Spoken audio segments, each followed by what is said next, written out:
vacaciones? ¿Cómo les fue? Buenos días, profe. Pues bien, sí, creo que bien.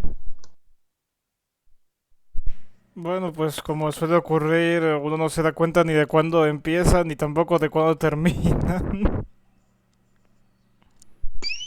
Sí, de hecho parece que la primera semana transcurrió muy despacio y esta segunda semana parece que pasó más rápido, ¿no? Aunque fue el mismo periodo, ¿sí?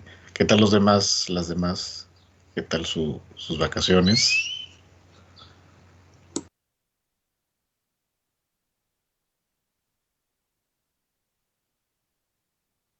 Pues a mí me fue bien, trabajé y también tuve mucho tiempo de descansar. Intenté hacer deberes, pero no pude, la verdad. Así que estábamos también en una pausa, digamos, también en eso. Y espero que la hayan aprovechado en el sentido de tomarse un poco para ustedes también el tiempo, ¿sí? Porque este periodo para finalizar el semestre que ocurre después de estas vacaciones se va más rápido y por tanto parece que la cantidad de trabajo es mayor, ¿no? Entonces, creo que eso no nos va a ocurrir. Muy bien. Permítanme iniciar la grabación antes de continuar.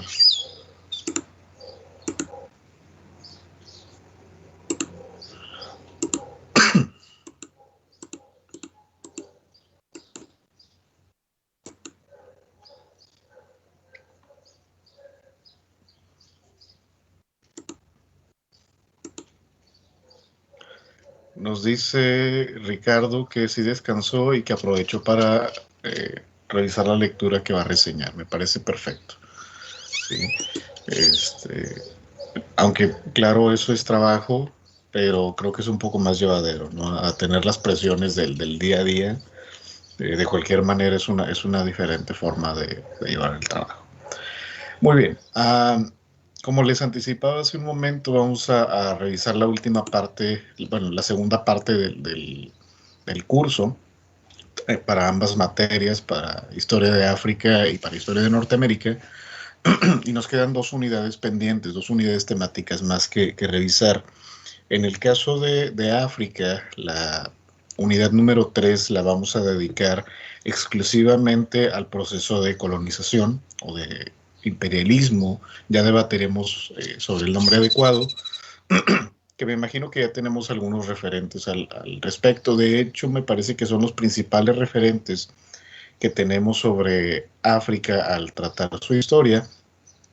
Y conforme revisemos las lecturas, se van a dar cuenta de eh, que el abordaje historiográfico al respecto es ese. Se va a marcar mucho la idea de que una de las fases más importantes de la historia africana es precisamente la que ocurre en la colonización o la formación de colonias, que más o menos ya vislumbramos un poco qué ocurría a finales del siglo XIX y culminamos la unidad número 2 con el reparto de África en 1885, con la conferencia de Berlín.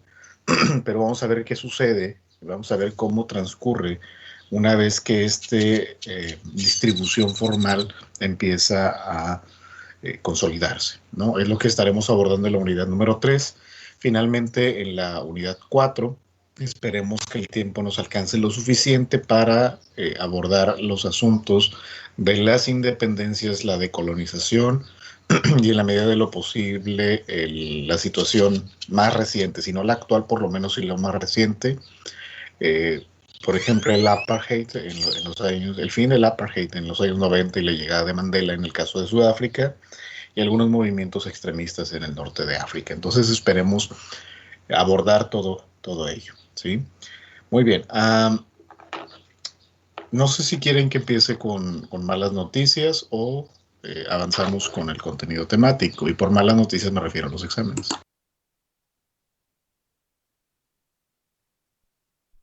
Bueno, las malas noticias siempre son divertidas. No, no lo creo. Al menos no para muchos.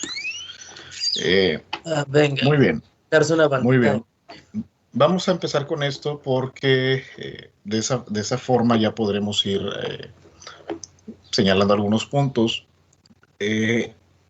Respecto a los exámenes, ya revisé los de ambas materias. Primero, hoy por la tarde, espero que por ahí de las 4 o 5 de la tarde, de forma individual a través del chat les estaré compartiendo a cada uno y a cada una de ustedes los resultados de los exámenes de ambas materias, ¿sí? En general no les fue mal, en general fue un resultado, pues bueno, sí me parece que el promedio ronda el 75, ¿sí? Del examen. Sin embargo, hay algo que me preocupa y necesito exponérselos a todo el grupo. Mientras estaba revisando ambos exámenes, me di cuenta de que hubo plagio. Es la palabra, no pueden usar otra. Porque algunas respuestas de algunas personas fueron tomadas de internet, ¿sí? De Wikipedia y otras páginas. Eh, Me tomo el tiempo para revisar cada pregunta de manera detenida, ¿sí? Esto ocurre en las preguntas abiertas, ¿sí? Supongo que en algún momento ya ha ocurrido antes, no sé qué tan grave fue en alguna otra situación, pero en este caso sí me preocupó por dos razones. Una, porque ponen en juego su calificación, ¿sí? Y en segunda, porque tiene que ver con su ética profesional, ¿sí? Si estamos formando profesionales y obtengo estas situaciones, pues sí me preocupa un poco. No, no estoy molesto, no tendría por qué estarlo, no es mi resultado ni nada, pero sí me preocupa ese hecho sobre todo, ¿sí? En, en cuanto les comunique las calificaciones a las personas, porque fueron varias, que incurrieron en esta situación, se los haré saber con la detenida información, qué preguntas fueron y de qué páginas se obtuvo la información. Lo tengo registrado eso también. Pero lo que ocurre es lo siguiente. Al principio del semestre no creí que fuera necesaria una advertencia de este tipo, ahora veo que sí. Entonces, al final del semestre tendremos el segundo parcial para ambas materias, y lo que va a ocurrir es lo siguiente. En caso de que, de que las personas que cometieron esta situación y reincidan, o aquellas personas que lo hagan por primera ocasión, es decir, que no lo hicieron en el primer examen, pero sí en el segundo, independientemente de las circunstancias, me veré obligado a anularles el examen por completo y me veré obligado también a señalarlos para tercera oportunidad, ¿sí? Directamente. Eh, yo les dije al principio del semestre que soy una persona bastante exigente, pero también soy flexible. Ok, entonces aquí estoy también flexibilizando. Si al principio no creí que fuera necesario eh, hacer alguna advertencia sobre plagio en el examen, pues ahora sí tengo que hacerlo, ¿de acuerdo? En este caso, a las personas que incurrieron en esta situación, pues anulé todas las preguntas en las cuales se detectó el plagio. Eso en algunas situaciones modificó drásticamente su calificación. Prácticamente no pasaron, si es a lo que se refieren. Pero esto, también cabe mencionar que al rato que les comparta las calificaciones, si no pasaron no quiere decir que fue plagio, simplemente pues no respondieron adecuadamente, pero a las personas que sí les compartiré su calificación y también la amonestación o la sanción les haré comunicar directamente, ¿de acuerdo? Entonces, igual, no creí que fuera necesario, pero ni hablar, así son las cosas. Entonces, conforme se vayan presentando las situaciones de esta forma, lo haré. Entonces, para reiterar, y esto está siendo grabado obviamente, las personas que reincidan o que cometan esta falta por primera ocasión para el segundo parcial, el examen será anulado y se enviará a tercera oportunidad, ¿sí? Entonces, también me parece que ya también estamos lo suficientemente grandes para comprender la magnitud de lo que les estoy hablando, ¿sí? Entonces, una cosa es copiarse en secundaria y otra cosa es copiarse o plagiar, peor aún, en la universidad. ¿De acuerdo? Entonces, insisto, espero no tener que volver a plantear esta situación. Sin embargo, no creo que haya alternativa. ¿Alguien tiene alguna pregunta, algún comentario u observación? No, profe.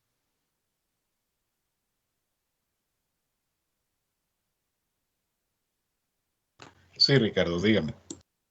Solo quería decir que suena, bueno, buenos días, antes que nada.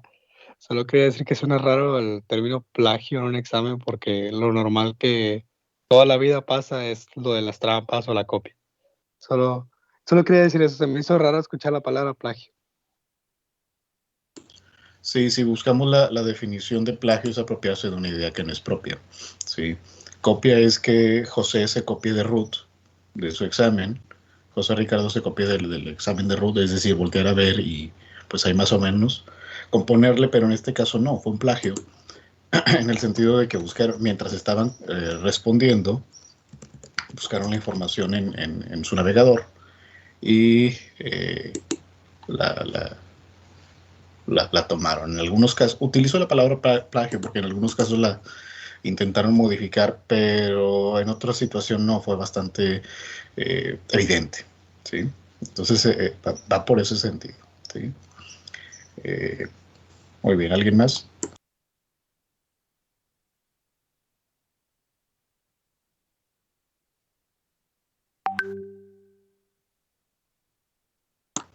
Bien, también por eso, al momento, antes de revisar los exámenes, por eso les preguntaba cuál había sido su experiencia en el examen o sobre el examen, ¿sí?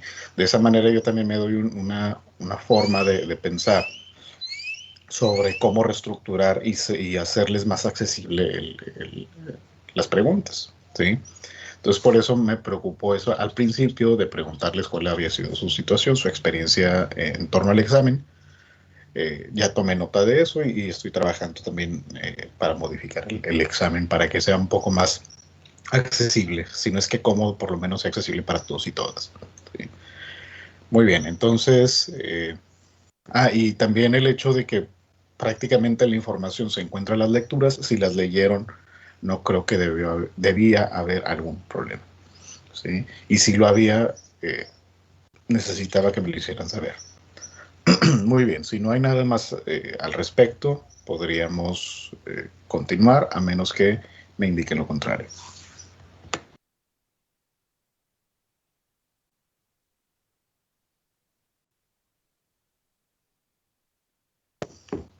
De acuerdo, entonces pasado esta situación podríamos avanzar. No sé si me parece que deberíamos empezar con una recapitulación en torno a lo que abordamos en la unidad número 2, ¿sí? El cierre, no vamos a hacer un repaso de todos los temas, únicamente quisiera que contextualizáramos en qué periodo de la historia de África nos quedamos, ¿sí? Para poder avanzar. No sé si qué podríamos mencionar en torno al el avance y la expansión de los europeos en el continente africano, ¿sí? Antes de entrar de lleno con el fenómeno del colonialismo, ¿sí? Miguel, lo escuchamos.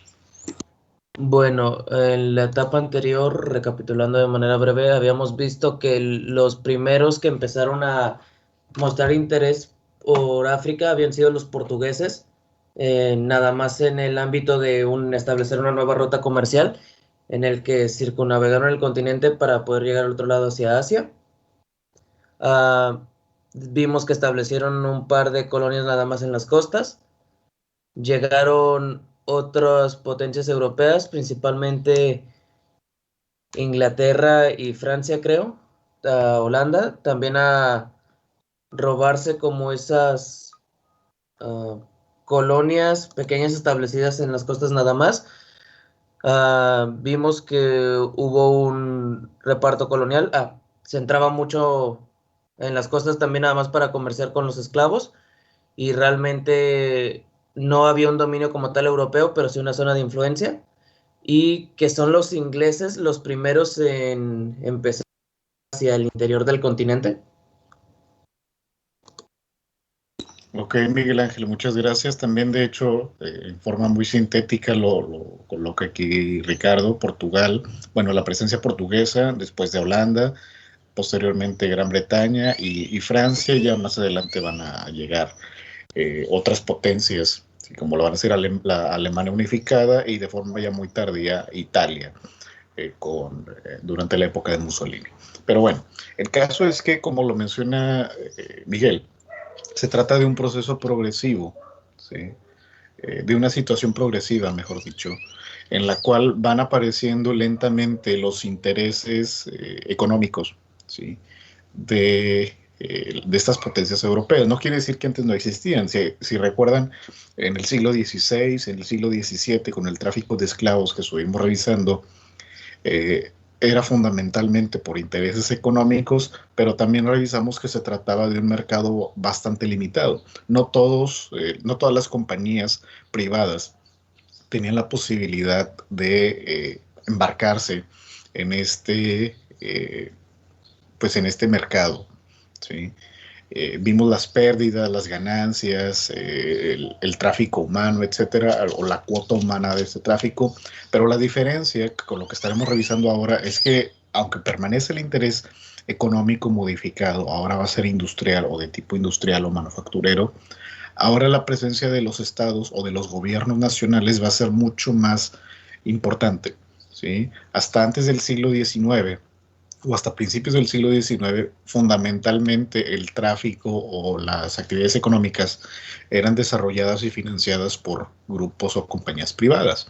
Ahora va a seguir siendo de esta forma, pero la presencia de los gobiernos nacionales va a ser mucho más importante. Sí, va a ser directa en este caso, pero ya lo iremos revisando con detenimiento. Sí, Ricardo, dígame. Y bueno, iba a decir algo similar de lo que usted ya mencionó, pero cambiándole un poco o diciendo otra cosa, también pues culturalmente la forma de observación del negro africano pues sí cambiará mucho de ser un esclavo a ser un trabajador, pero no un esclavo, pero similar. O sea, va a quedar igual de mal que ya estaba. Así es, se trata de hecho de una situación bastante particular y conforme revisemos la lectura se van a ir dando cuenta cómo los autores señalan esta categoría, porque si bien la mayoría ya no era esclavo, recordemos que había entrado en desuso o en declive el mercado de esclavos por la presencia británica que prefería a estos obreros, entre comillas, para la industria manufacturera, ¿sí? Pero tampoco van a ser trabajadores asalariados al estilo europeo o al estilo norteamericano, ¿sí? Van a ser un punto intermedio entre trabajadores modernos y trabajadores tradicionales.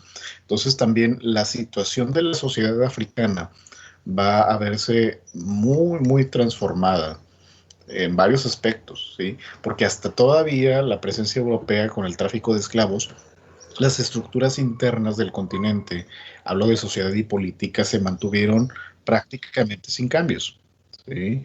Claro que algunos llegaron a acuerdos con algunos europeos, algunos sí modificaron la religión y adoptaron los rituales europeos, particularmente los portugueses, pero no fue de manera extensiva, ¿sí? Fue de manera muy, muy particular en algunas zonas de la costa africana. Sin embargo, como mencionaba también Miguel Ángel, van a ir explorando más hacia el interior y los europeos también se van a dar cuenta de estas otras circunstancias que habitan en el continente, en el llamado continente negro, que es donde adquiere esta denominación. No tanto por la población, no tanto por el color de la población, sino porque era un ambiente inexplorado. ¿Sí? Entonces todas estas expediciones del último cuarto del siglo XIX también van a permitir una cartografía más desarrollada y un conocimiento más extenso. Menciona Ricardo que muchos autores hablaban de ellos como niños que debían de ser enseñados y tenían una fijación extraña de asociarlos con los monos. Así es. Entonces, por cuestiones raciales y por cuestiones de civilización, entre comillas, nos vamos a dar cuenta de eso. ¿Sí? De hecho, las primeras lecturas nos van a hablar de forma más específica al respecto, ¿no? De cómo se utilizó esta idea de la civilización la adaptación del darwinismo social que estaba muy en boga a finales del siglo XIX para justificar la presencia europea y la explotación de los recursos tanto naturales como humanos en beneficio de comunidades o de élites muy específicas de Europa, ¿sí? No sé si hasta el momento alguien quiera mencionar algo más.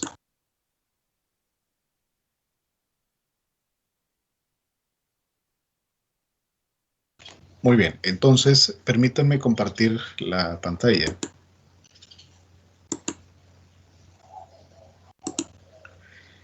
Y aquí nos encontramos con el primer reto al momento de hablar de la situación de África a finales del siglo XIX y prácticamente la primera mitad del XX.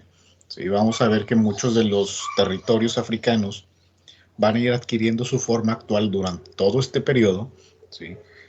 Pero la mayoría no va a ser sino independiente, y al menos políticamente, hasta la década de los 60 del siglo XX. Entonces, este proceso de las colonias o del colonialismo se va a extender formalmente desde la Conferencia de Berlín en 1885, aunque ya hubiera presencia desde tiempo atrás, hasta por lo menos la primera mitad del siglo XX, perdón, ¿sí?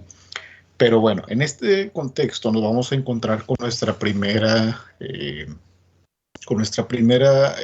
situación eh, teórica, ¿sí? Para poder describir lo que está ocurriendo en el continente.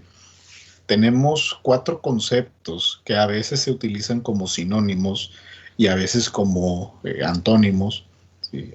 O complementarios o como progresivos. Sin embargo, nos vamos a dar cuenta también adelante que cada uno tiene su propia lógica, ¿sí? Y de hecho, con eso vamos a comenzar. La primera lectura va a ser sobre una aclaración sobre los conceptos, sobre la temporalidad, sobre la espacialidad. Es una lectura muy interesante, o por lo menos a mí me resultó muy interesante cuando la revisé, por este sentido, por al menos ubicarnos en el tiempo y el espacio, pero también ayudarnos con herramientas conceptuales que nos ayuden a describir qué pasa en el continente, porque nos daremos cuenta que no todas las regiones de África van a transcurrir bajo la misma lógica, ¿sí? Dependiendo la potencia europea con la que tengan contacto después del reparto de 1885, se va a ir transformando. También depende mucho de las condiciones en las que se encontraba Europa en ese momento. Entonces, si les parece, vamos a empezar un poco a discutir o a intercambiar perspectivas sobre lo que implica cada uno de estos 4 conceptos, ¿no? Conquista, colonia, colonización e imperio. Eh, ¿Cuál podría ser, digamos, la diferencia y las semejanzas, por si las hay, entre estos conceptos? No estoy viendo sus manos, si alguien la está levantando.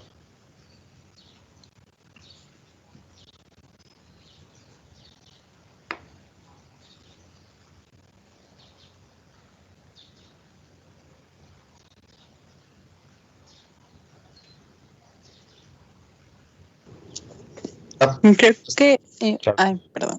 No, dale, Lucero. Adelante.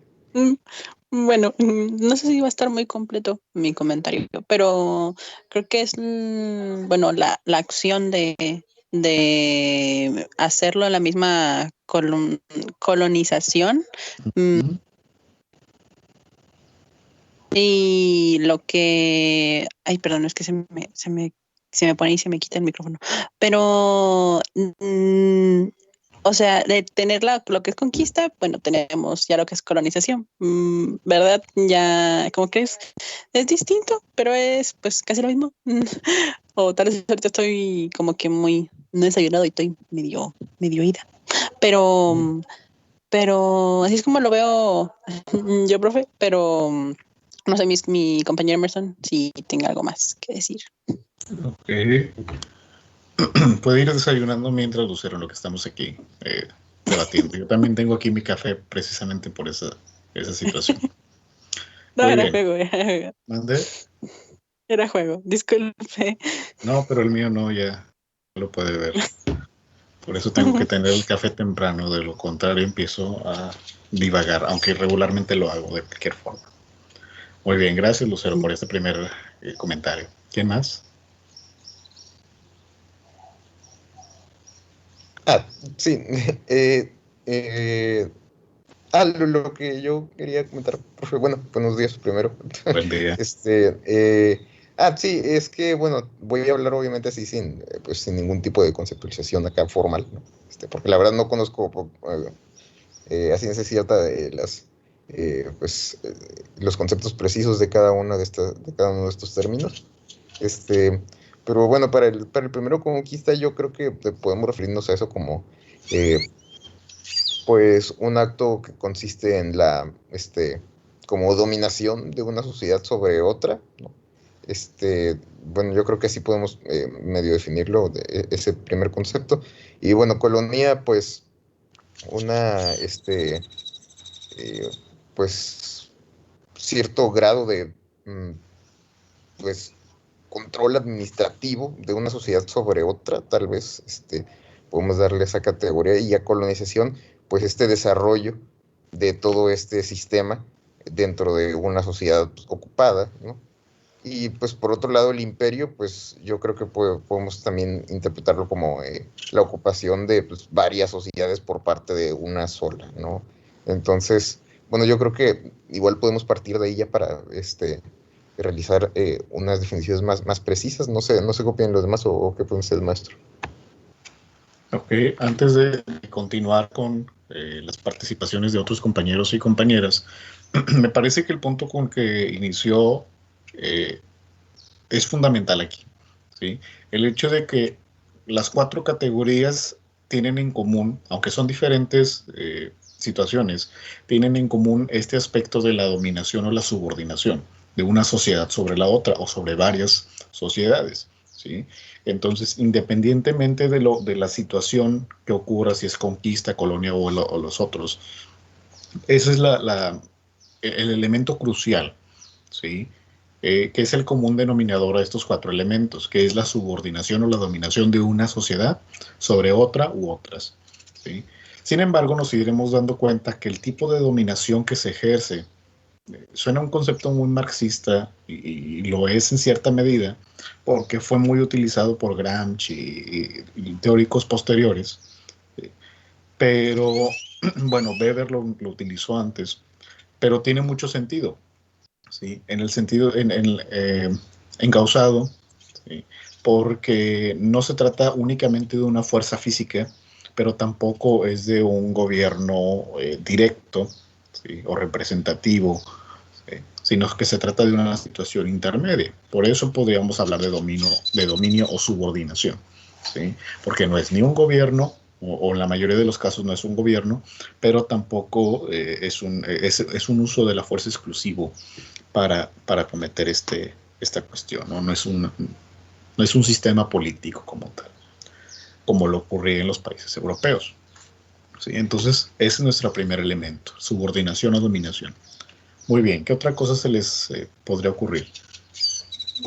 Ya que lo menciona de esa forma, profe, recuerdo que también en clase de análisis del discurso veíamos sobre como la aplicación de la violencia simbólica y hemos escuchado algo así como la descolonización cultural ahora en metodología de la difusión histórica. Y es cierto, recuerdo alguna vez escuchar a un general, un político estadounidense seguramente, que decía que al momento de conquistar un territorio, lo primero que se tiene que imponer es el idioma del que está conquistando, porque así cambia toda la ideología, la cultura, el sentido de identidad del habitante del territorio que está siendo subyugado. Así es. De hecho, hasta antes del giro lingüístico de los años 80, bueno, finales de los 70, principios de los 80, se creía que la dominación o que el ejercicio del poder se realizaba únicamente a través de las armas. Y fundamentalmente así es, ¿sí? Sin embargo, como bien lo mencionas, este giro lingüístico, que no estoy del todo de acuerdo porque pues ahora absolutizan diciendo que todo es discurso, no estoy tan conforme con ello, sino que el discurso es una parte fundamental de la interpretación y de la organización o de la verdad, como diría Gadamer, ¿sí? Pero que definitivamente la imposición no solo es por medios físicos, como las armas, sino también a través de los elementos religiosos, de la cultura, entiéndase el lenguaje y el idioma, ¿sí? De hecho, si revisamos a varios teóricos de las instituciones de los años 60 y 70, se anticipan a este giro lingüístico de los 80, ¿sí? Afirma, por ejemplo, Talcott Parsons y sobre todo Castoriadis y otros tantos, ¿sí? Anticipando de que el lenguaje, sobre todo Castoriadis, que afirma que el lenguaje es una institución de dominación, ¿sí? También Foucault lo va a utilizar mucho. El hecho de utilizar la categoría o el concepto de loco o de locura es para mantener bajo control o para señalar a alguien de un comportamiento anormal, ¿sí? Y tener excusa para recluirlo en un centro de vigilancia y control, ¿no? Esa es la metalingüística, ¿no? Disculpe que interrumpa. En parte, efectivamente, sí, es el uso más allá del lenguaje simple o del concepto simple o del lenguaje connotativo, ¿sí? Entonces, aquí abro un paréntesis, por eso me parece fundamental que tengamos contacto con otros autores y con otras disciplinas que no solo sean la historia, ¿sí? Porque entonces eso nos ayuda a entender los procesos históricos de una forma muchísimo más integral. Y les prometo que es muy rico, ¿sí? Leer el giro lingüístico, leer también sobre política, ¿sí? Leer un poco, sobre todo sociología, estamos muy cerca. De hecho, muchos sociólogos han afirmado, Bourdieu y compañía, que la historia es la sociología del pasado, ¿sí? Que tampoco estoy del todo de acuerdo, pero sí tiene algo de razón. Pero bueno, como les decía, ya estamos divagando otra vez, pero es importante nutrirnos de otros elementos. Quité la pantalla porque estaba buscando un libro, ¿sí? Que nos puede ayudar mucho, sobre todo para el contexto local. ¿Alguien tiene alguna pregunta, alguna otra diferenciación u opinión acerca de estas 4 categorías que estamos revisando? Pues yo pensé como parte de un proceso de, a ver si no me equivoco, conquista, en el sentido de que, va a ser muy literal, llegaron, tomaron territorios, después crearon colonias, o sea, territorios donde mantener a las personas más que nada, después ya es el proceso, y por último tienen una función más de imperio, porque no lo había pensado así, pero pues son casi imperios, están ahí expandiéndose y tomando territorios para mantenerlos a veces con tributos subyugados.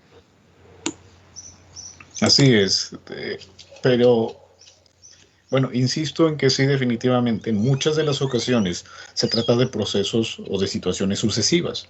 Primero va la conquista, después se establece una colonia o al contrario, ¿sí? Empieza con colonización, sin haber presencia de conquista, se establece la colonia y forma parte de un imperio, ¿no? Entonces, aunque lo revisamos conceptualmente y nos parecen diferentes, nos vamos a dar cuenta que en la práctica siempre es muy difícil encontrar la situación en su estado puro o en una situación depurada, ¿sí? Sin embargo, nos vamos dando cuenta de que se tratan de procesos muy particulares, ¿no? Entonces ya más o menos vamos armando estos conceptos, ¿sí? Aunque los revisaremos con los autores de forma muy concreta, y me agradó mucho la forma en que abordaban estos elementos, nos vamos a ir dando cuenta de algunos elementos. Ya vimos el elemento de la subordinación o dominio, ¿sí? Que no solo es a través de los elementos de la fuerza física, ¿sí? Sino también de los elementos simbólicos y culturales, que también cuando revisemos la decolonización y las independencias tiene que ver mucho con eso, con la ruptura de los rituales o de los elementos simbólicos que hasta ese momento se habían formado, y ahora establecer nuevos rituales y nuevos mecanismos o símbolos, ¿sí? Lo cual va a ser muy difícil considerando lo que vamos a revisar a continuación, ¿sí? Muy bien. Entonces, conquista se trata sobre todo de acciones militares, ¿sí? De imposición directa, ¿sí? Pero como ya decíamos, no solo adquiere la forma militar, la conquista también puede ser espiritual o cultural, pero es una imposición directa regularmente con el uso de la violencia o de la fuerza física. La colonia es un establecimiento, una delimitación territorial con un propósito específico. La colonización es el proceso de población de una región para formar una colonia.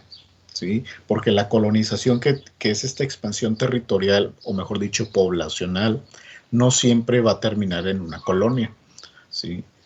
Ya más o menos esto lo vimos en Norteamérica, ¿sí?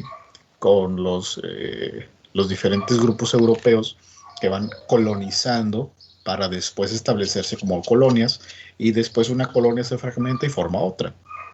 ¿Sí? Pero ahí ya no hay colonización, simplemente es el establecimiento de otra colonia, de un nuevo espacio con una estructura particular, pero que, eh, parte de una ya existente. ¿Sí? Y el imperio se entiende como una denominación política y geográfica que abarca varios territorios o varios dominios de forma particular. En este caso, un imperio abarca varias colonias o domina varias colonias. ¿Sí? También va a haber una discusión muy interesante entre cuántos imperios había o si solo había pocos, ¿sí? Y si por eso podríamos hablar de imperialismo o no, etcétera, y de los tipos de imperios que existían, y también del tipo de colonias y otras cosas. Entonces, eso es con lo que vamos a ir iniciando. No sé si hasta el momento hay algún comentario.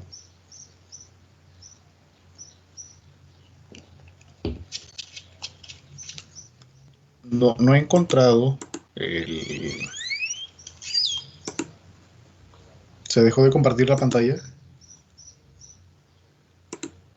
Ah, ya, listo. No he encontrado el libro que les decía, ¿sí? Y a veces me quedo yo con ese pendiente de buscar algo y luego no lo encuentro. ¿Sí? No sé qué si les pasa a ustedes también. Entonces, permítanme un segundo.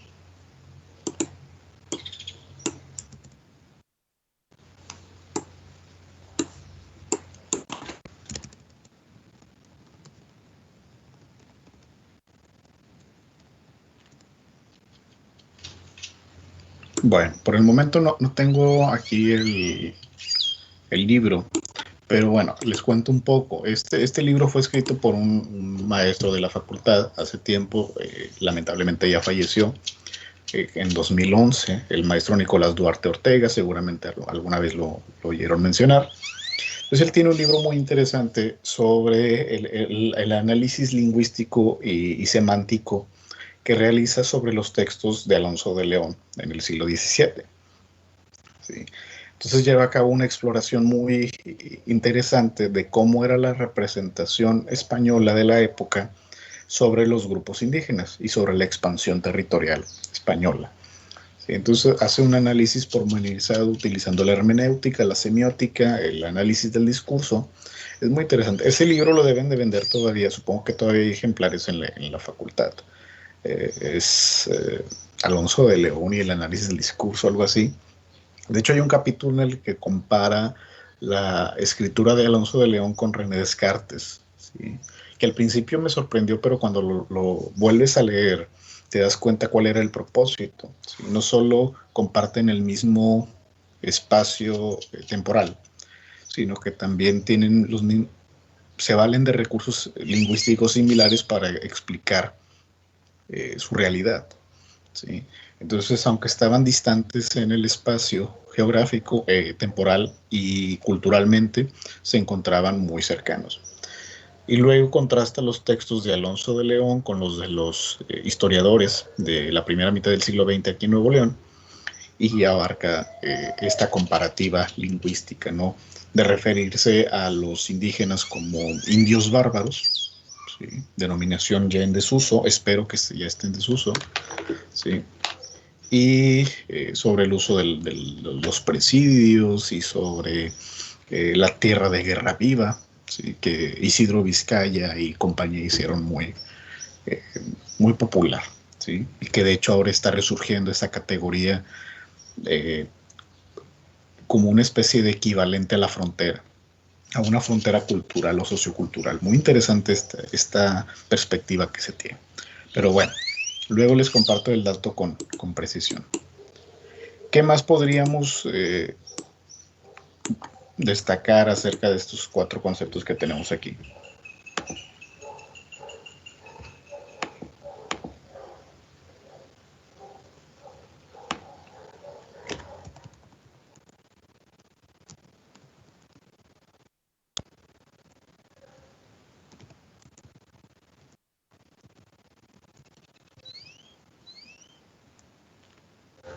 Nadie. Bueno, podríamos entonces ir avanzando, diciendo que el uso de estas categorías también se va a interpretar desde un punto de vista histórico, ¿sí? En el sentido de que no todos los procesos van a coincidir en el mismo sentido, ¿sí? De hecho, aquí a ver, anticipaba un poco en la presentación de PowerPoint, que ahora no sé por qué no se ve.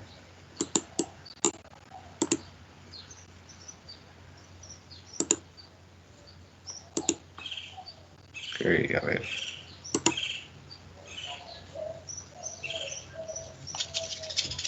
¿Ahí ven ustedes la pantalla o no?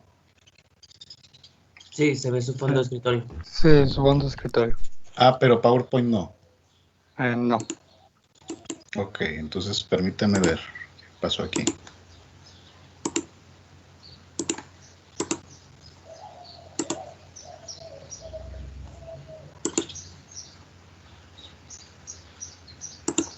Listo, ¿verdad?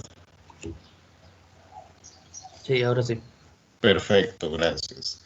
Entonces les decía que la cuestión conceptual no solo es una definición estática, sino que también se va a ir transformando de acuerdo con el periodo histórico, ¿sí? Recordemos que el lenguaje es constantemente cambiante. Entonces, uno de los autores que vamos a revisar, ahorita les daré el nombre con las páginas, establece una diferenciación importante en la situación de las colonias que él llama antiguas, ¿sí? Y las colonias modernas. Las colonias antiguas son todas estas que pertenecieron al Imperio Romano o parte de la dominación romana, ¿sí? También del Imperio de los Hunos, que tampoco estoy de acuerdo con la denominación de imperio. Lo mismo pasa con los mongoles, con los persas, etc.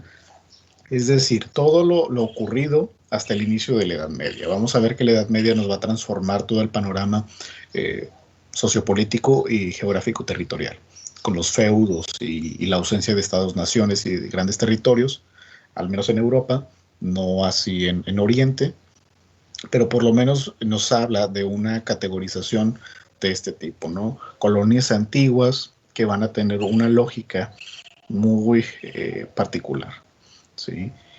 Y que van a tener sus propios usos y costumbres, pero que fundamentalmente se trata de la dominación de una población sobre la otra, lo que ya decíamos, por diferentes razones, ¿sí? Por diferencias raciales, por diferencias culturales o por diferencias meramente geográficas, ¿no? Es decir, para poder ampliar el espectro de dominación.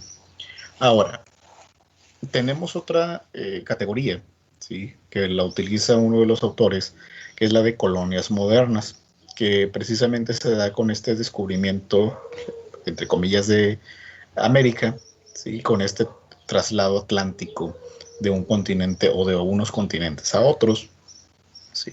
Desde el siglo XVI y hasta la fecha, ¿sí? Casi hasta la fecha. Entonces estas colonias modernas que empiezan a expandirse durante este periodo, principalmente en América, pero también en Asia y posteriormente en África, van a seguir una lógica también de dominación, pero el sentido que se les da va a ser otro, ¿sí?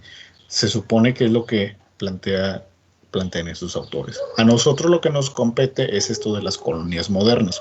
Ya más o menos vimos el proceso de expansión de los europeos durante el siglo XVI y XVII, de hecho hasta el XVIII estuvimos revisando, Y ahora vamos a ver el establecimiento de centros de dominación un poco más concretos, ¿sí?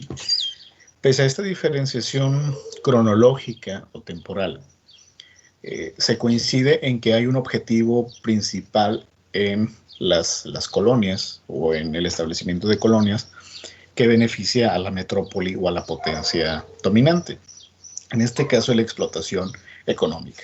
Pero también, aunque tienen este punto en común, ¿sí?, hay diferencias. Tenemos que en las colonias antiguas, ¿sí?, el principal propósito, por ejemplo, era la tributación, ¿sí?, obtener tributo de otras poblaciones para de esa manera mantener, lo cual, si se ponen a pensar, es un poco absurdo en el sentido de que vas adquiriendo colonias para tener más recursos, para tener un ejército, para tener más colonias, ¿sí?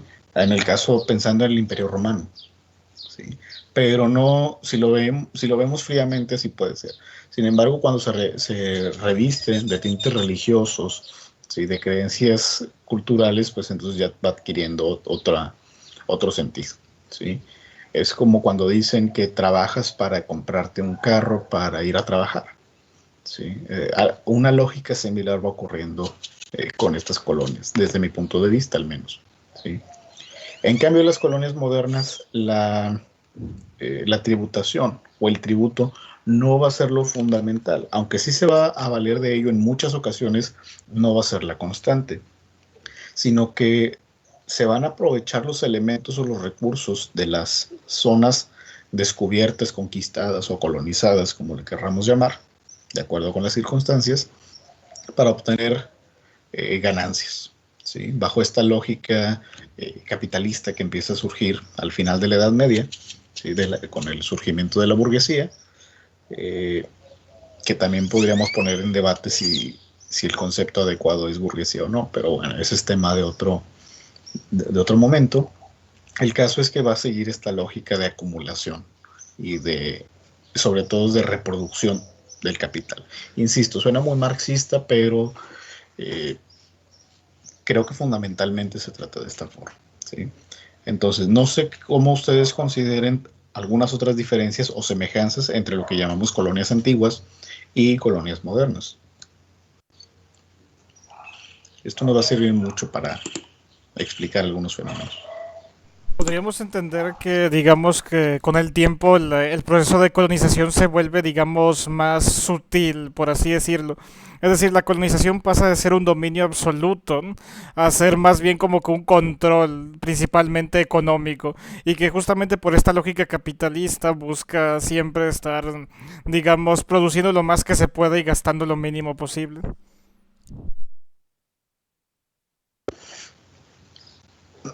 Puede ser, porque también en las colonias antiguas era obtener la mayor ganancia con el menor uso, pero bueno, me parece que sí está esa diferencia, porque en las colonias antiguas el objetivo principal no era producir ganancias, era aumentar la dominación territorial y cultural, ¿sí? Entonces puede ser un elemento. Miguel, lo escuchamos. Sí, profe. Bueno, considero también que las colonias modernas se excusan un poco más o en sí mismo tienen una excusa. Siento que las antiguas, como usted dice, muchas veces eran nada más por dominio, por territorio. A veces, y dependiendo de la civilización, podía decir que por llevar al mundo el helenismo para demostrar que su Dios era el verdadero, pero era como más explícito realmente que era por unas ganas de poder y debatirse. En cambio, en estas colonizaciones modernas vamos a ver que es para acabar con los infieles, para llevar la verdadera religión, para llevar la verdadera civilización, para educar a los habitantes de ahí que están como subdesarrollados, subevolucionados incluso. Vamos a ver como más excusas un poco mejor planteadas, pero que a final de cuentas también eran eso, yo creo, excusas. De hecho, menciona Miguel un punto interesante, porque si recuerdan, el Imperio Romano o la expansión del Imperio Romano se guiaba con la idea de apropiarse de elementos culturales de otras regiones, ¿sí? De hecho, gran parte de la construcción cultural del Imperio Romano se dio con la adaptación de elementos griegos, por ejemplo, de elementos egipcios, ¿sí? Eh, Desde el punto de vista arquitectónico, religioso, lingüístico, etcétera. Esta adaptación o esta apropiación de elementos que no eran propios de su imperio, o de su cultura, mejor dicho, pero que les ayudaron a forjar su imperio. Sí, a lo mejor sería muy utópico decir, o muy ingenuo decir que trataban de simpatizar con las comunidades locales, aunque en algunos casos ocurría, pero sí por lo menos fueron muy inteligentes en el sentido de tomar lo propio de las culturas locales para utilizarlo en favor suyo, ¿sí? Eh, y también para la propia cultura, ¿sí? Tomaban lo que les servía y lo que no, no, ¿sí? Entonces la búsqueda no era esta imposición cultural, era más bien una cuestión administrativa y lucrativa para obtener tributo, ¿sí? En cambio, en las colonias más modernas o en el periodo moderno, ¿sí?, pasa lo contrario, ¿sí? Es una imposición. Tratas de contaminarte, también entrecomillado, ¿sí?, lo menos posible de lo que está ocurriendo en un contexto diferente al tuyo, ¿sí? Y al contrario, tratas de imponer lo que tú crees que es lo verdadero, lo real o lo mejor a otras culturas, ¿sí? Ahora la pregunta aquí sería, ¿qué opinan?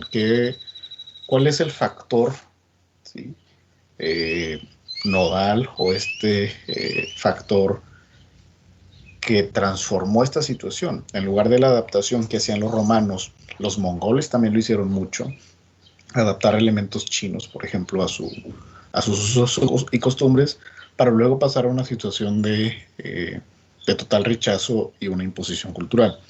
¿Cuál creen que fue el punto de inflexión para este proceso? Tengo, digamos, el presentimiento de que esto pudo ser quizá la revolución industrial, porque la revolución industrial fue muy, digamos, de imposición, ¿no? De los métodos industriales y por ende de los métodos europeos. Entonces, si llegas a un lugar a colonizar, pues quieres imponer ahí lo que tú crees que es, digamos, el verdadero modo de desarrollo para que te produzcan más de lo que podrían producir con sus métodos que, desde su punto de vista europeo, son antiguos y rudimentarios, ¿no?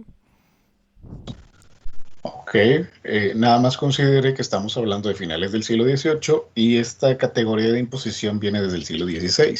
Ok, Sí, es cierto.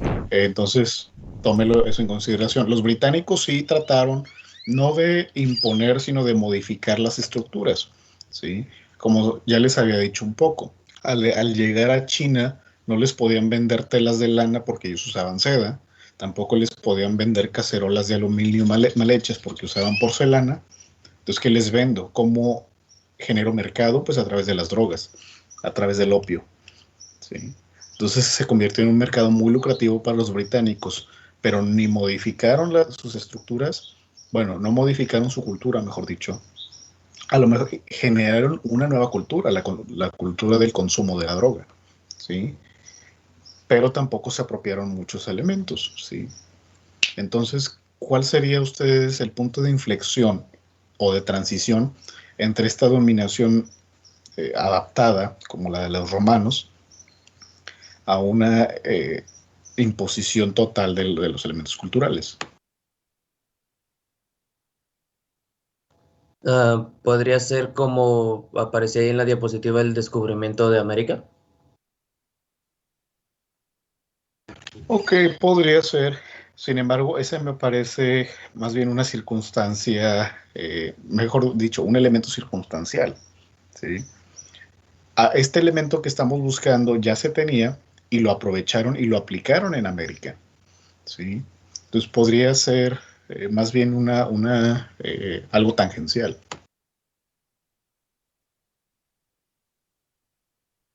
¿Se rinde? ¿No hay aquí ya otra opción? ¿Qué opinan?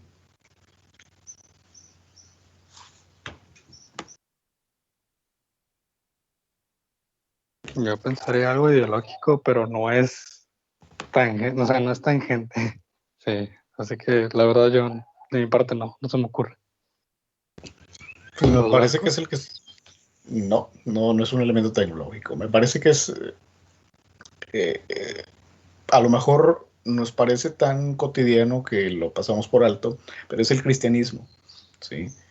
Es la unificación ideológica y hasta cierto punto cultural europea a partir del cristianismo, ¿sí? Aunque surge de manera muy temprana en el siglo IV, ¿sí? El cristianismo con sus rituales que conocemos, ¿sí? Recuerden que el elemento de dominación principal va a ser la religión y las justificaciones de combatir a los infieles va a ser a través del cristianismo o por el cristianismo, ¿sí? No solo vas a conquistar Tierra Santa, sino que vas a llevar la palabra hacia todos los territorios posibles. Y si de por medio están recursos naturales o económicos, pues que mejor, ¿no? Entonces la religión va, si no a unificar, por lo menos va más o menos a homogeneizar Europa durante toda la Edad Media, y eso va a preparar una especie de caldo de cultivo para la expansión no solo territorial, sino también religiosa, ¿sí? Pese a las diferencias internas entre la iglesia, ¿sí? El protestantismo y otras cosas, la clave aquí es el cristianismo, ¿sí? La civilización, la moral, la ética, ¿sí? Van a tener un papel crucial en la expansión de los imperios modernos, ¿sí? Que no se tenía antes. Al contrario, de hecho, este factor va a hacer que el mismo imperio romano se dé cuenta de la importancia de la religión y va a convertir al imperio romano en cristiano en el siglo IV, precisamente, con Constantino. ¿Sí? Muy bien, me parece que Miguel levantó primero la mano, ¿no? No, fue primero Arnoldo. Muy bien, Ronaldo y después Miguel. Es cierto, tiene mucho sentido porque, digamos, los imperios que antiguamente habían conquistado y así, eran en su mayoría imperios, digamos, de religiones paganas, que de hecho muchas veces no tenían gran problema en que sus culturas o sus tradiciones se parecieran ligeramente al de otros paganos. Sin embargo, el cristianismo, como la mayoría de religiones monoteístas, digamos, de gran escala, siempre va a buscar imponerse sobre las otras religiones para, digamos, que dentro de su propia definición llevar el camino verdadero, igual que lo va a hacer el Islam.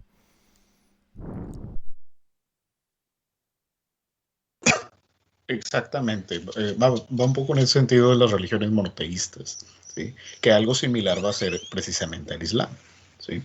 Muy bien, Miguel Ángel, escuchamos. Y también complementando con lo que dice Arnoldo, me parece curioso el caso del catolicismo siendo tan proselitista como siempre ha sido, cuando habla de los infieles es, bueno, en el caso de las medias, ir a matar infieles. Y ya pasa un poco el tiempo, pasa el Renacimiento, la Ilustración, todo esto, y ya cambia como el discurso de matar infieles a vamos a convertir infieles, pero de fondo es no vamos porque queremos convertirlos a la religión correcta, es hay ahí un beneficio económico y nos vamos de nuevo con la excusa de que es por su bien y los estamos ofreciendo la salvación. Y creo también vale la pena recalcar que esto hasta desaparece luego en los protestantes ni siquiera fueron tanto de realmente convertir. Exactamente, de hecho, estos de los autores dicen algo muy interesante, que hasta cierto punto la migración europea en el siglo XVI a la costa atlántica no fue por la persecución religiosa per se, sino para mantener simplemente la misma estructura que habían tenido hasta este punto y desarrollarla, ¿sí? Pero igualmente el elemento religioso era fundamental, precisamente en un contexto en que la guerra religiosa en Europa era la constante, ¿no? Entonces, bueno, podríamos ir redondeando este asunto y decir que precisamente la diferencia principal entre las colonias o la colonización antigua y la moderna tiene que ver, me parece, con eso, ¿sí? Durante toda la Edad Media, si se fijan, por lo menos en Europa, no va a haber estos grandes imperios como el romano. Existe el Sacro Imperio Romano Germánico, pero es más bien una denominación eh, simbólica, ¿sí? Que una denominación real. Porque si se fijan, el Sacro Imperio únicamente eran los principados y condados y ducados germánicos, ¿sí? O alemanes, algo de Austria, el norte de Italia y una parte de Francia, ¿sí? Pero no iba más allá. Y realmente era más bien una confederación más que un imperio, ¿sí? El caso es que definitivamente, por ejemplo, España, que venía saliendo de la Reconquista. ¿Sí? Ya el simple nombre nos dice mucho de la Reconquista ibérica, en nombre de Dios y en nombre del rey, contra los infieles musulmanes, pues también va a detonar este motor de búsqueda de la expansión y de llevar la verdad, ¿no? Que venían motivados por elementos religiosos. Y precisamente aquí es donde aparece América, ¿sí? El continente americano, que va a ser la zona de expansión por excelencia durante este periodo. Y África no escapa a esta lógica. Sin embargo, vamos a ver que la religión va a jugar un papel muy diferente. Recordemos que la organización africana no tenía estos grandes centros culturales, ¿sí? Que si dominabas eso, dominabas otras regiones, ¿sí? Como ocurrió en Mesoamérica, por ejemplo, o en Asia, ¿sí? Pero por eso la religión perdió cierto sentido o no fue un factor elemental por lo menos para el continente africano, porque los europeos se dieron cuenta de que había tantas tribus y tantas comunidades con creencias religiosas tan diferentes que no valía la pena o no se podía unificar bajo la religión cristiana. Lo lograron en algunos puntos, pero no fue la constante. Por eso es que fue también un área propicia para la explotación económica, ¿sí? De hecho, ninguna otra región del mundo contemporáneo, ¿sí?, tuvo esta explotación económica. América la tuvo durante el siglo XVI, pero después de las independencias hispanoamericanas, pues tuvieron que cambiar mucho la lógica. Pero también aparece otro factor, que es Estados Unidos, pero bueno, eso lo revisaremos en otro momento. Sí, Ricardo. Creo que también en parte tiene que ver que los propios europeos, cuando llegan a América y luego se adentran en México, ven, obviamente el discurso también está hecho para que sea más bonito, pero pues dicen de que llegan a Tenochtitlán después de cierto tiempo y ven de que una gran ciudad, ven de que existe un mundo fuera de Europa, y con África las descripciones son de que, sí, estábamos costeando, encontramos una tribu y luego llegamos a una ciudad que estaba muy padre, pero pues la verdad no era la gran cosa. Y con América sí es mucho de que, es que tenían oro, les dimos espejos, porque obviamente valían lo mismo. Y, o sea, sí se ve ese favoritismo, si puede ser la palabra, a la cultura americana que a la africana. Y pues ya también hay otros elementos culturales, etcétera. Sí, de hecho, recordemos que este año va a estar mucho este debate por los 500 años de la conquista de Tenochtitlán y de Mesoamérica. A lo largo, insisto, del 2021. ¿Sí? Y me parece que también podríamos recuperar un poco eso más adelante. No ahorita, no nosotros, pero sí tómenlo en cuenta, porque estos debates sobre la consumación de la independencia y la conquista definitiva de Tenochtitlán, pues también nos va a dar mucho para hablar, ¿no? Para el ámbito académico, el ámbito histórico nos va a dar mucho para debatir. Pero me parece que si retomamos estas categorías también podemos hablar mucho sobre esto, ¿sí? Si la Nueva España era una colonia o no, y si lo era, de qué tipo, ¿sí? O cuál fue la expansión de la conquista, en qué momento termina y empieza, si fue algo, una colonia o no, etcétera. Este tipo de elementos, ¿sí?, conceptuales nos van a ayudar también mucho para entrar en este debate que se va a estar generando durante todo el año, ¿sí? Ahorita todavía es un poco tímido, pero yo creo que para junio, ¿sí?, junio, julio, va a entrar con más fuerza.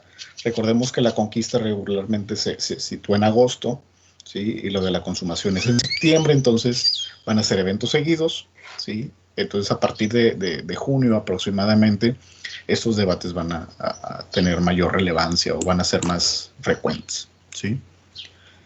Muy bien, ¿algo más?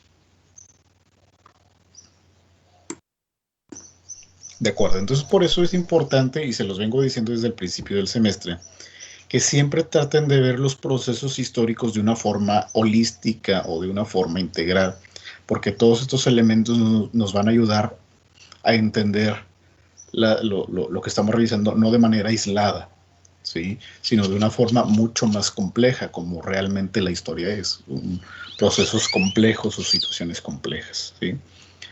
De acuerdo, entonces formando nuestra perspectiva en torno a la colonización. A ver, es que no sé por qué de repente ocurre esto.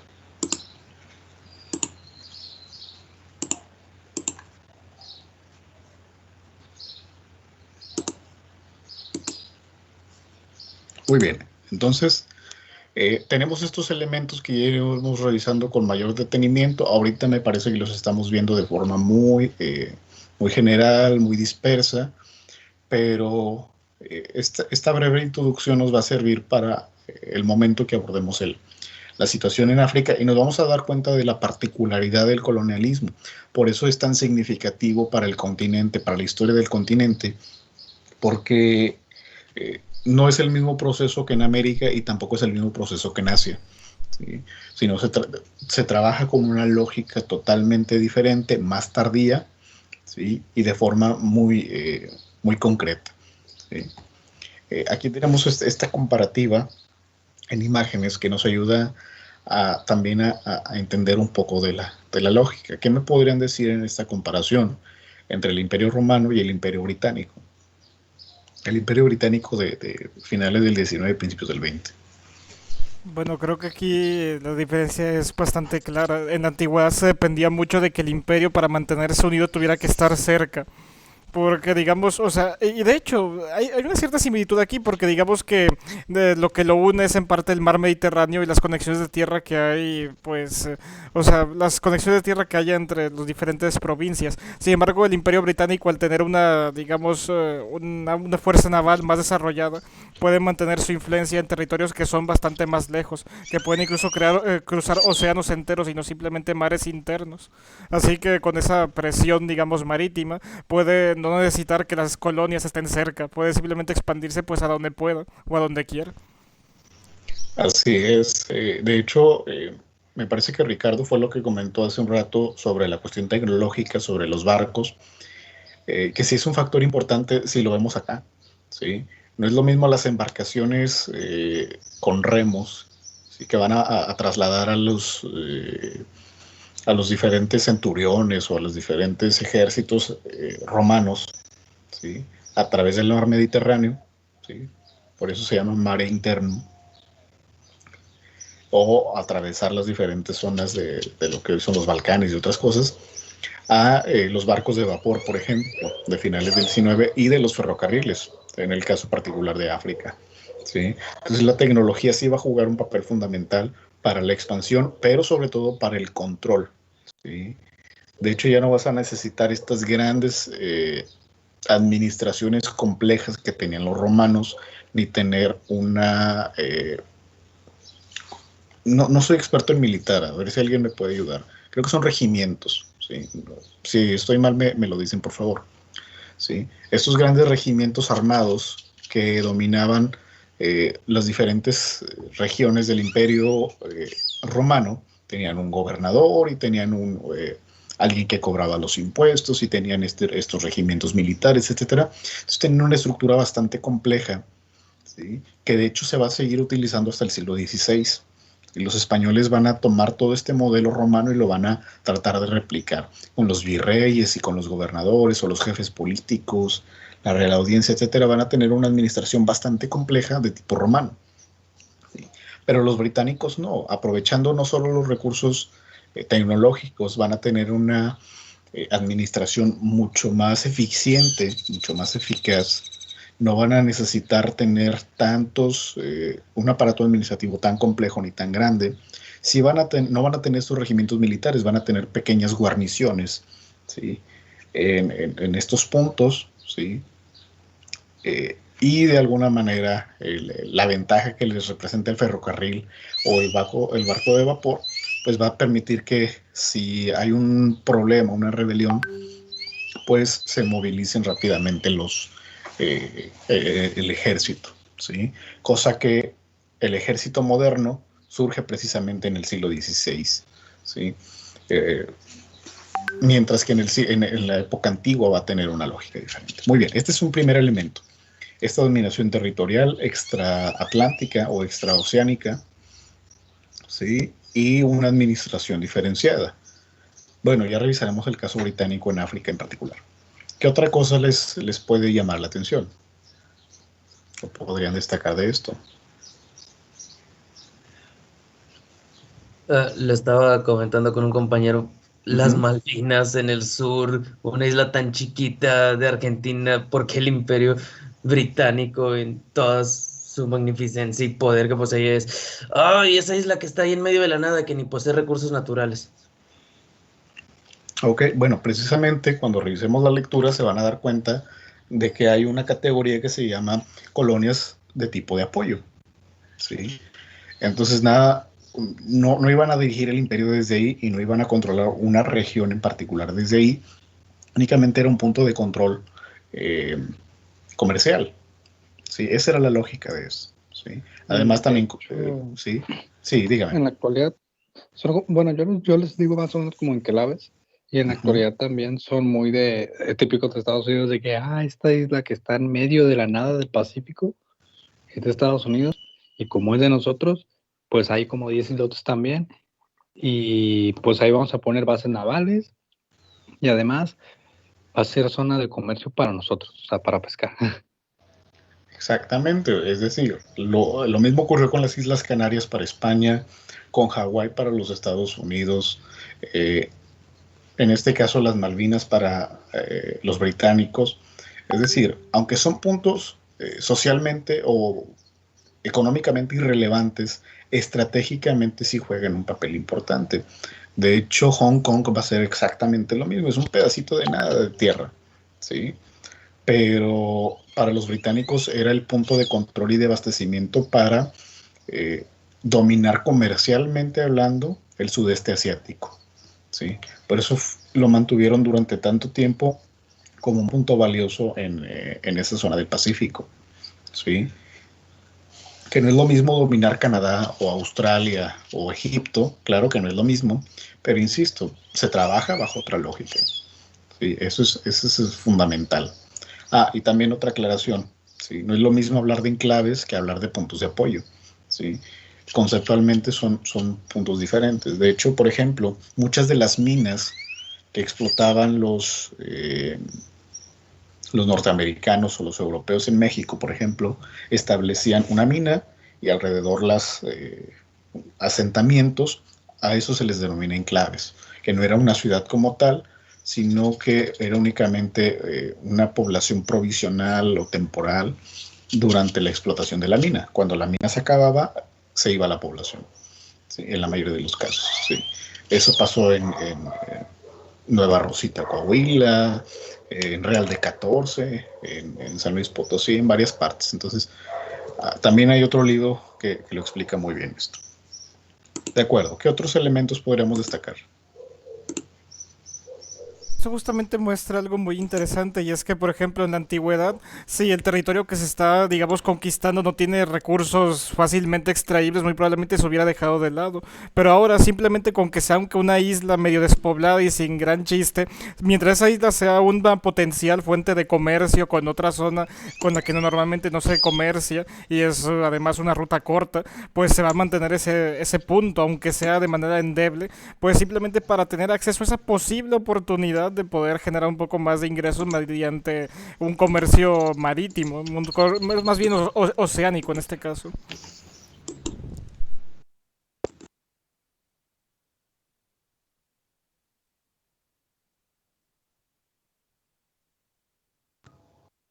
Está muteado, profe. Gracias. Les decía que en algún momento alguien comentaba que se trata de este periodo durante el siglo XVI de la primera globalización, ¿sí? Y con sus reservas y sus matices, bien podríamos decir que se trata de algo similar, ¿sí? O de algo muy parecido a lo que conocemos como globalización, precisamente porque se trata fundamentalmente de conectar regiones por razones económicas. Y los británicos van a ser expertos en eso. No olvidemos que se trata de la máxima potencia marítima hasta la Primera Guerra Mundial, ¿sí? desde finales del siglo XVI hasta hasta la Primera Guerra Mundial, ¿sí? Entonces, ese también va a ser un punto elemental. No sé, ¿alguien alguna opinión sobre esta comparativa?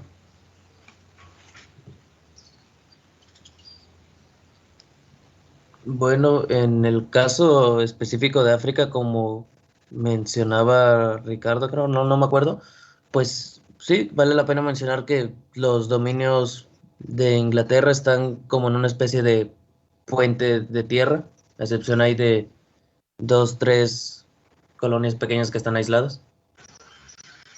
Ok, sí, ese también va a ser un elemento fundamental. Por lo mismo, para mantener bajo control la situación y de la manera más eficiente posible, pues no necesitabas grandes extensiones, sino más bien puntos estratégicos, por ejemplo la India, ¿sí? Pero la India va a ser un caso diferente por la diversidad de materias y de recursos, ¿sí? Ya que me parece que la India fue una especie de premio de consolación para los británicos, en el sentido de que como no pudieron apropiarse de China, ¿sí? Como tal, aunque fue un mercado muy fuerte durante un tiempo, no pudieron hacerse imperialmente, hablando, de ese territorio por los recursos y los bienes que proveía, pero por lo menos sí pudieron hacerlo con la India, ¿sí? Y de hecho van a tratar al máximo posible de mantener hasta donde fuera posible, ¿sí? A la India bajo el control británico. De hecho va a ser uno de los últimos territorios que van a perder, eh, territorios importantes, digamos, ¿sí? Precisamente no querían perder la India por la cantidad de materias primas que les representaba, ¿sí? Ya más adelante vamos a ir viendo los tipos de colonias específicos y revisaremos el caso particular de los británicos en el continente, ¿sí? Pero insisto, eso ya nos tomará su respectivo tiempo. Mientras tanto, en el chat les comparto este texto. Bueno, la portada del texto no sé si está en digital, que habla precisamente de esta categoría de enclave minero, y lo discute un autor local, de hecho, Camilo Contreras Delgado, del Colegio de la Frontera Norte. Entonces habla el caso particular, bueno, habla en general del concepto de enclave y de minas y otras cosas, y luego lo revisa en casos concretos, en este caso en Sabinas y en Nueva Rosita, Coahuila, que es su tema de estudio principal. Y me parece muy interesante porque eso también nos va a aclarar muchas cosas sobre la diferencia entre colonia, punto de enclave, punto de apoyo, etcétera. Y lo podríamos ir comparando con lo que menciona el autor. Los autores que iremos revisando, ¿sí? No sé si hasta aquí hay alguna pregunta, comentario, observación. De acuerdo, vamos a hacer lo siguiente entonces, ¿sí? Esto se trata más bien de una sesión de introducción, por lo que digo, venimos del receso vacacional. Sin embargo, esta semana ya tendríamos que ponernos al corriente con los textos para ganarle tiempo al tiempo, sobre todo porque, como les decía al principio, se nos va a ir muy rápido todo esta segunda mitad del semestre, ¿sí? Entonces tenemos, en teoría, 8 semanas, que suena mucho, pero realmente no lo son, considerando que hay un asueto en mayo, ¿sí? Considerando situaciones extraordinarias como lo que ya nos ocurrió, y considerando que en teoría la 8ª semana es para la entrega de trabajos finales, presentar los exámenes y realizar la evaluación.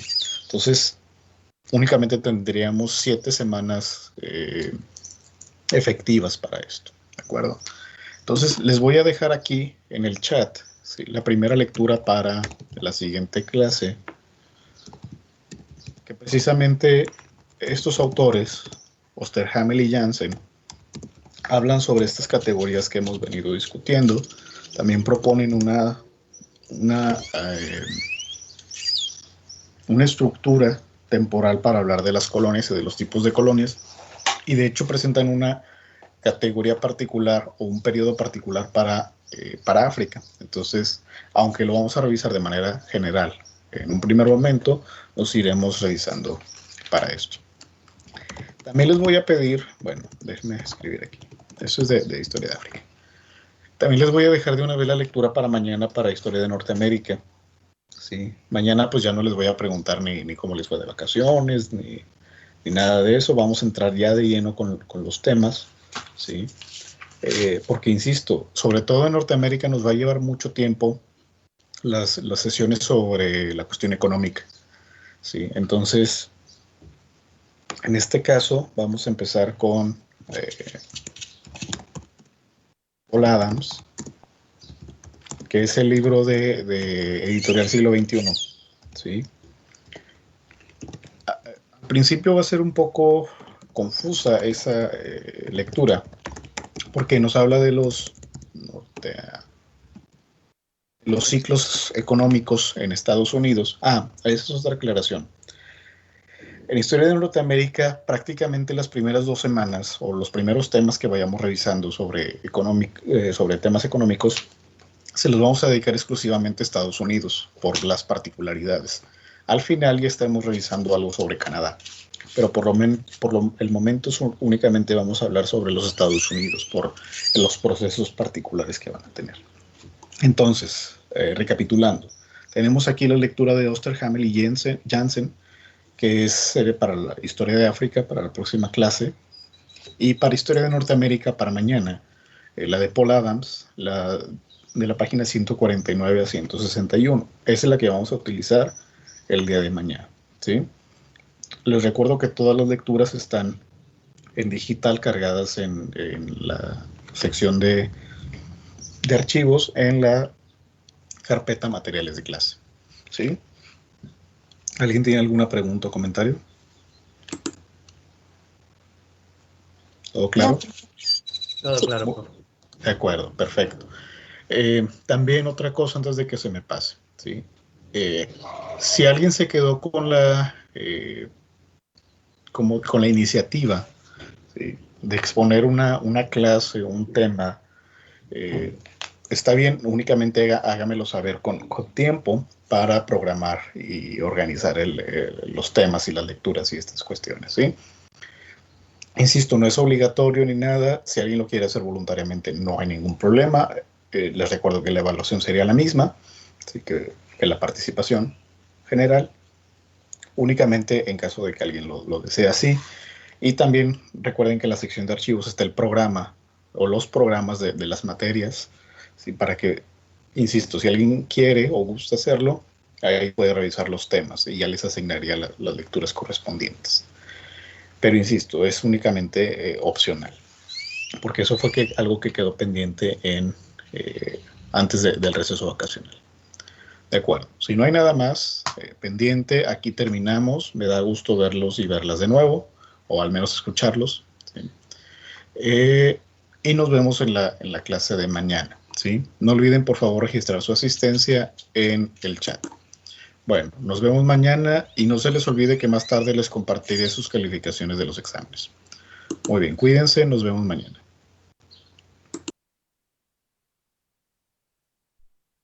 Nos vemos, gracias. Hasta luego, profesor. Muchas gracias, buen día.